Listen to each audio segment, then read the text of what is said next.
Protests have broken out in parts of Tehran. Total communication blackout. What kind of help for protesters? You're gonna have to figure that one out, I'm sorry. Any Iranian people here? Iranian people, thank you so much. Thank you so much for coming. Love to you. Prayers for everybody you know, your family. I love Iranian people. So thank you guys. And I knew Irvine would statistically have more than Burbank. So that's why I want to do it. I want to be with the Iranians tonight. Thank you. Iran has 92 million people. I learned this from Tucker Carlson.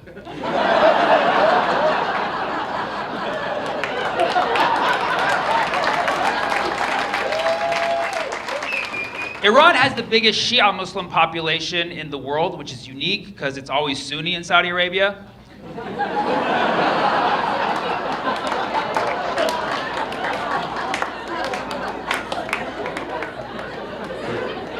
Iran is a beautiful country with a rich history. You have to do more than watch Prince of Persia. I love Iranian people, and I feel like I owe them a lot because I eat their food so often. The way they crisp rice. Yeah, tadig, oh my God. It's crispy rice. Rice is naturally crispy, and then you cook it, it goes soft, but they crisped it again. Make rice crispy again. That's what I'm saying. Tadig. It's a rice that you can take in the palm of your hand and just hold it. Yeah, I love tadig. I love Iranian food. And I know that's not the greatest of reasons, but that's why I care about Iran. Iran used to have a democracy in the 1950s, but then this three-letter agency called the CIA said, "Have you heard of destabilization?" Whenever the United States has interest in a country, you gotta ask yourself, how much oil do they have? Right? And the answer is a lot, okay? Iran has 270 billion barrels of oil. I don't want to start conspiracies, okay? Because a lot of people are like, the United States is just coming for the oil. It's like nothing like that has happened in the last 8 days, okay?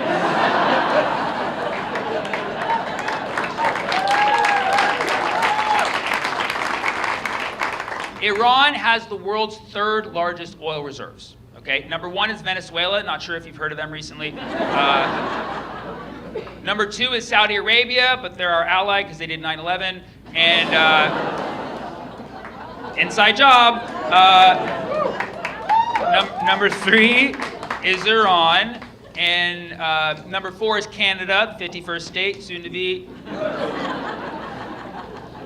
And number five is Iraq, but I don't know if we have a history with them.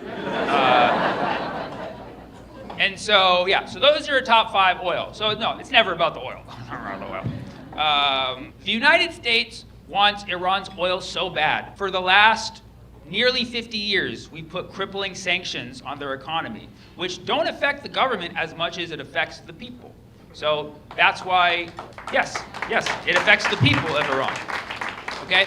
And that's why Iran currently has so much inflation. Prices are extremely high, which just hurts me knowing that, like, the price of rice, you know?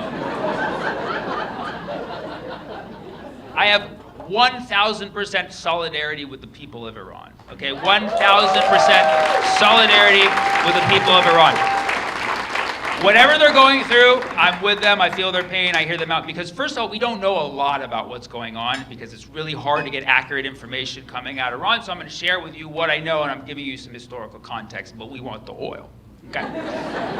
For a while they had the Shah in place. They had the monarchy, and they were kind of moving to a more westernized form of society. But a lot of people in Iran didn't want that, so they had a revolution in 1979, and you've had the same regime basically since then. It's a very polarizing topic right now because the fact of the matter is the IRGC for the longest time served as kind of the biggest symbol of anti-imperialism in the world. They resisted American imperialism and took Iran back into their own hands, but as a consequence, the United States put crippling sanctions on them, which ultimately became a problem for the people. Now, obviously, it's important to note, the government of Iran has had a lot of human rights abuses. I don't know if you know this, but humans don't like those. we also have to put it into the context of the sanctions, because the sanctions made it very difficult for people to live.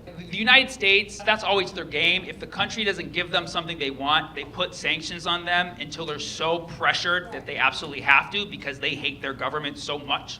You know, it's like if the woman I'm interested in is dating my employee, and I want that relationship to end, so I cut his pay, and I keep cutting it till their dates get so horrendous that I slide in and be like, ever been to a Michelin-star restaurant?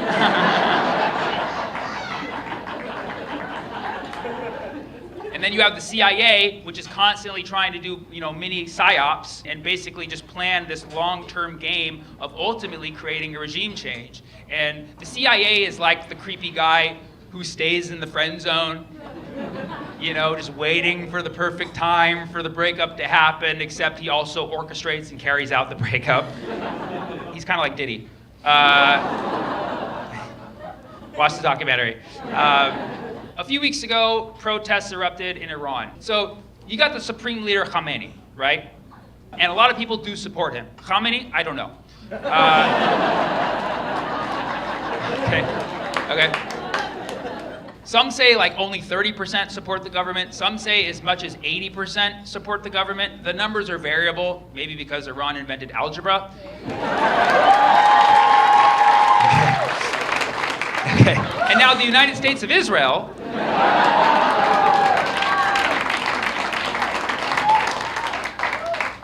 The West wants to install the son of the former Shah.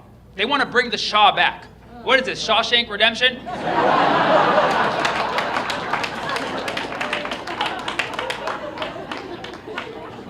And so the Ayatollah's like, I told ya.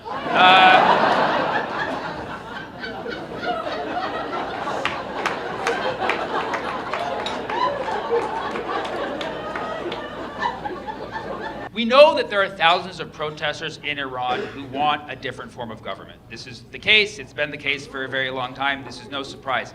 What makes these protests different is that Mossad is there. And this is not just a conspiracy. Even Mike Pompeo tweeted thank God we got Mossad on the ground in Iran. Were you supposed to tweet that out loud?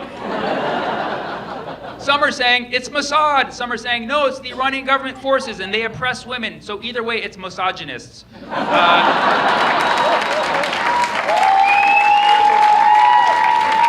so the government started to crack down on the protests. The protests escalated. And then the government blacked out their internet like vital information in the Epstein files. But don't worry, Trump's on it.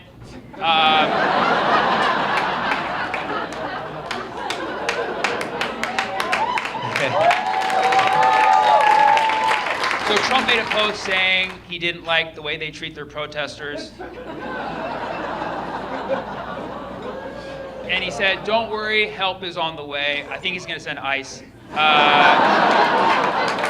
I hope he doesn't send ICE.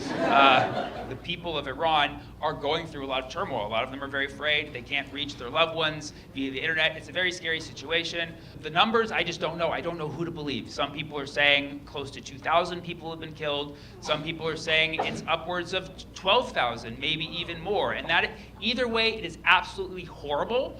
And this might be a controversial take, but I don't think bombing is going to help. I'm sorry if that offends somebody. I just don't think bombing helps anything, really, to be honest. But that's all America knows how to do. All we do is bomb like a comedian who makes difficult topic choices.